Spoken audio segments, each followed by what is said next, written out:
Okay, and kind of, I guess, again, predictable. So, Very predictable. okay, all right. Well, let me move on to, I guess, the fourth storyline out of five from this show. What do we got next? We got This is Chelsea actually my Green favorite thing that happened, believe it or not. defeats Michin to become the first women's United States champion. So the program here is pretty straightforward. This has been a tournament that's been going on for the inaugural vacant women's United States championship. Whether we like the idea of it or not, No, it's don't happened. like it at all. But let's jump straight to the match. Chelsea Green versus Michin. So here's Chelsea coming in. She came with Piper. So unlike the other people on the show, Piper was very prominent. Very prominent match. Yes. So here's Michin, who I'm a fan of, and I guess here is the referee. Here's the first instance of Piper's interference. The referee had her back turned, and Piper had an attack on Michin. Like a side slam or something, right? Yes. So no one saw it. She got away with it. And then there was a couple more. Like I said, this was prominent in this match, but I didn't cut out all of them. But this was the last one that led to the pinfall. So I guess Piper was on the ring apron, and Michin kicked her off, and that led to a move that Chelsea, I don't know how to describe it. She was on the top rope, and somehow she kind of flipped over Michin and got into the unprettier position, the Christian move, and hit her with an unprettier. I mean, look, she gets some good airtime on that unprettier, I must say. So she got the pinfall against Michin right there. Some people call this the only unpredictable match of the night, although I considered it pretty predictable because. Yeah, I got you. I thought maybe there's a chance they could give it to Michin, but man, Chelsea's just work has been too good overall, and this is just a perfect spot for her. Like, she's never going to be world champion, I don't think. So the United States Championship is pretty much like the highest highlight of her life. Although, funnily enough, Michael Cole did mention that she was a former TNA Knockouts champion, which is it's always funky to me to hear them, including TNA in the WWE show, like in their canon. It's so freaking weird, but okay, it's cool, but okay. TNA is kind of their developmental, sort of, at this point. It's kind of somewhat, not exactly, but kind of. Yeah, they have a good working relationship at this point, which is better for TNA than having a relationship with AEW. I mean, shit, I'd rather have a relationship with. Yeah, it's not even a question. But I don't know. We shouldn't get on a TNA tangent right now. Some things did happen in TNA this week, but I will discuss that some other time. You don't say. Yes, but reviews for this match, or this whole storyline and her winning the United States title, Chelsea Green, that is. So 2 thumbs up. A thumbs up from each of us. So 1 thumbs up from me and 1 thumbs up from Vlad. So we both like this. Comments. What did I say? She definitely deserves it. That's what I said. Been doing fantastic work since she came from TNA. Vlad, happy for Chelsea. So we're both glad for her. Been doing good work, making us laugh these past few months. So, all right. So that was a good thing. That was the first full thumbs up from Vlad. And let's move on to the last storyline of the night. The main event. It's Cody Rhodes drops Kevin Owens on a steel chair that Owens brought into the ring to retain the undisputed WWE title. So, all right, I'm going to go through that in more detail. This is the Cody Rhodes feud with Kevin Owens. And after the video package previewing it, the match started. Undisputed WWE Championship, the champion Cody Rhodes against Kevin Owens, who a lot of storylines stemming from this whole bloodline thing. Cody teamed with Roman, KO. Never forgave him for that. It's like, after all those fucking months where I helped you fight Roman, now you teamed up with him. So he never forgave him. So here's Kevin Owens coming to the ring all pissed off, waiting for Cody to come in. Here's Cody's entrance. Lillian Garcia making the ring announcements. And then this was interesting because I saw the belt. I was like, what the fuck? When did they do that? I guess it was just for this night. Yeah, the old. Which is my favorite. Which is the best belt they've ever had, by far. Like, this is when I consider the WWE or F championship, I consider this the belt. Yes. All right. Well, let's go into the match. I guess there was a table spot. Cody with the cutter onto the table, on the announce table. That's one picture that I snipped out. All right, here's the first ref bump. So I guess there were a couple. KO pushed Cody into Charles Robinson, and KO hit the stunner, so he had a pinfall on him. Crowd was chanting up to 10, counting. Charles Robinson's out. So he couldn't get up to count that. And then another referee comes in. I don't know the name of this guy. I can't remember. They mentioned him. I can't remember him. Yes. So he got in there and started counting for KO, but it was too late. So he got two count. That was as close as he got to winning the match. All right, so Cody was going to do the Cody cutter, and I guess he bumped into the second ref. So there goes the second ref. And again, here's the ref down. And then KO went out to grab a steel chair. So he was going to use it this time, unlike last time.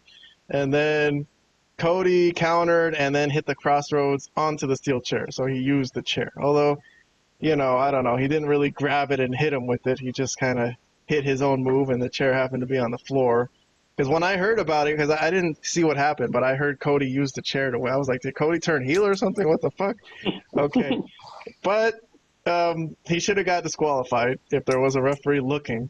And then here comes Charles Robinson, one of the weirdest counts I've ever seen. He's still on the floor. He's on the floor, yeah. But he does the count, and he counts to 3. And Cody with the win. So here's Cody celebrating, and KO's pissed off. And that's how the show goes off the air. So let's hold off on everything else we're going to talk about, Vlad. And let me go through our ratings for the match of what aired on television.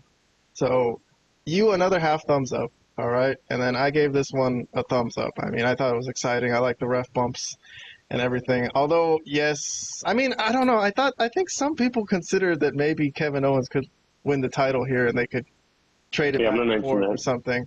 Yeah, I don't think it was completely out of the question. It wasn't as predictable as the other matches. But, okay, so a half thumbs up from you. So you have any comments you want to give about this before we move on to the post-show, I guess?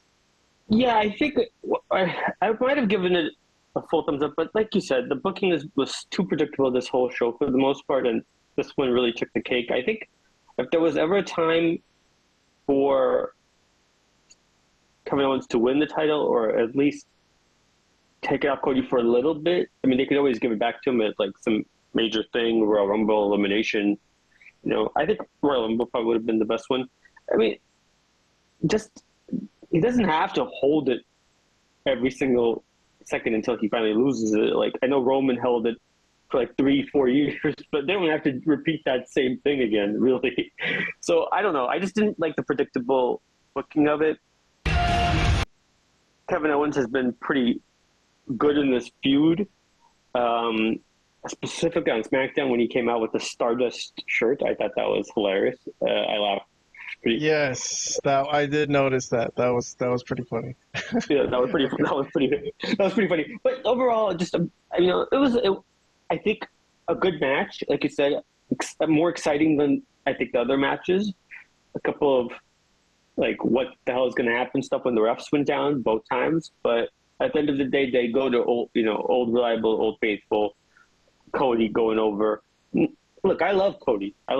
He's one of my favorites. He's perfect champion, great in-ring technician, great on the mic, perfect look, total professional, but a guy that you want representing your company, right? But I think for a couple months, they could take it off him and it wouldn't hurt him at all. He could regain it back, especially if it's against Kevin Owens. I think Kevin Owens, I don't know. That's the way I feel about it at the very least. So I'm with you. I think they could have done something here more creatively and they just stuck to Cody winning. So that's why I didn't really give it a full thumbs up, just because I'm look, okay, the match is fine, but they could have done better, man. They could have done better overall, I think, with the booking. All right, well, before I get some overall thoughts from the show of Saturday night's main event, excuse me. I got to enunciate better. But let me just mention that I didn't mention that Jesse Ventura was back for the show. Yes. That does deserve some. There was a I don't know what to call it, a main announce table, a separate announce table in front of the crowd, which they used to do this. Yes. for these shows. Just Joe Tessitore was there. He wasn't on play-by-play, but he was there at this table with Jesse the Body. Kind of funny that Jesse Ventura is still here in WWE after all these years, and Vince is gone. Like, poetic justice. I think that's the only reason he's there. Yeah, right. But that's the only reason he's back is because Vince is gone. He wouldn't be there if Vince was there. So yeah, no, I mean Jesse Ventura is a great personality, a great, and I'm definitely fond of his commentary in the '80s specifically. And he kind of wanted. I think he was going heel. He was doing his heel work again, as he was always. Yeah, he said Kevin Owens got screwed, man. The referee that wasn't there to call the DQ. Yeah, and before he was talking. He was, talking crap about Dusty and Cody. It was kind of funny, and he did pretty good. I think he was actually the first time they've actually really had a heel broadcaster in a while. So I thought that was kind of cool. I mean, just even in terms of legendary personality in wrestling, and a lot of people know him. He was in movies. He was a governor of a state, for God's sake. So kind of cool. Kind of cool that he's back in wrestling.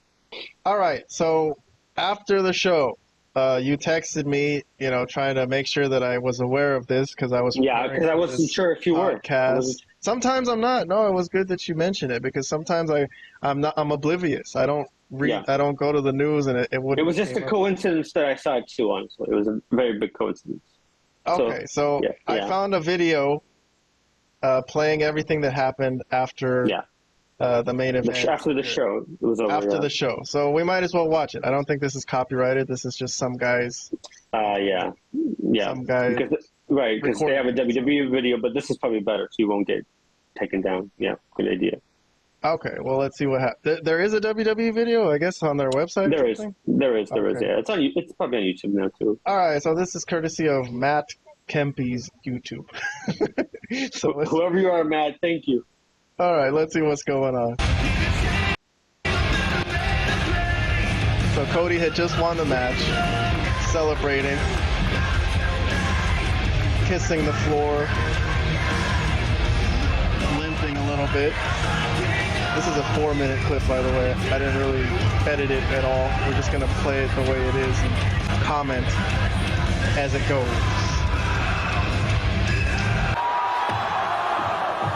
Oh, here comes Kevin Owens. So Kevin Owens with the attack from behind. And then the most devastating move in all of wrestling, the pile driver. This one looked a lot better. Package pile driver, but yeah. Yeah. A lot better than the one he gave Orton. Holy shit!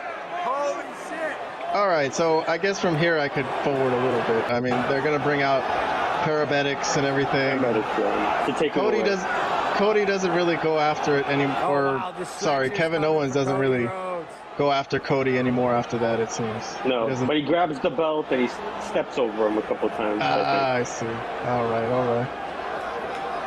Owens, wow.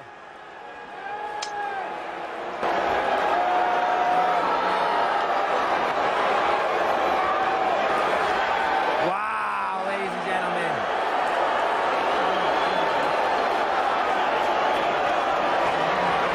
All right, let me forward a little bit. Because I did notice that something else happened afterwards. Yes. Let's go. He's standing over Cody while they're trying to get him into the stretcher. Let's go, ladies and gentlemen. He's being a dick. It's the Kevin Owens He's being a dick. All right, I'm going to skip a little bit more forward. Here they're stretchering Cody out. What a night. Making a big production out of this. Where's that? Oh, and now the guy who was recording is noticing that, I guess, Kevin Owens, something's happening with KO and Triple H. They're pushing each other, and the referee's trying to keep them apart. Triple H entering the angle here. So they did shoot an angle for this, but it was after the show when it was off the air. All right. What do you think? What are your comments about them doing the best part of the show after the show? I know they did something similar in this thing, right? When Owens attacked Cody originally, right? After teaming with Roman, he attacked him, right? And that's how this whole thing got started. So I know they've done that before, but man, but that was a pretty good show that he did that after, so that was okay. This was like a lackluster show, like it's just okay. Yeah, this could have used that ending. this could have used that ending for sure. A really hot ending to it would have been nice to close the show as the credits rolled. Instead, everything was on social media. I mean, I don't know. Maybe I'm living in the wrong time, and I know everything's now social media. We want to get it out there, viral. But man, they also get monetized for those videos on social media, so it's not like they're just putting it out there for nothing. They get a lot of money if it's gonna get like 5 million views or some shit. So. I understand, but to me, it would have made more sense for this to air after the show. I mean, air during the show instead of having it air after the show. I don't know. That's where I stand. I mean, it was a lackluster show. Needed a hot ending. You already had Cody win, fine. We could debate on that. But man, if Kevin Owens was going to do that, you might as well have done it on the show. And like you said, it was the best part of anything they did all night. So why not show it? That's kind of where I'm at.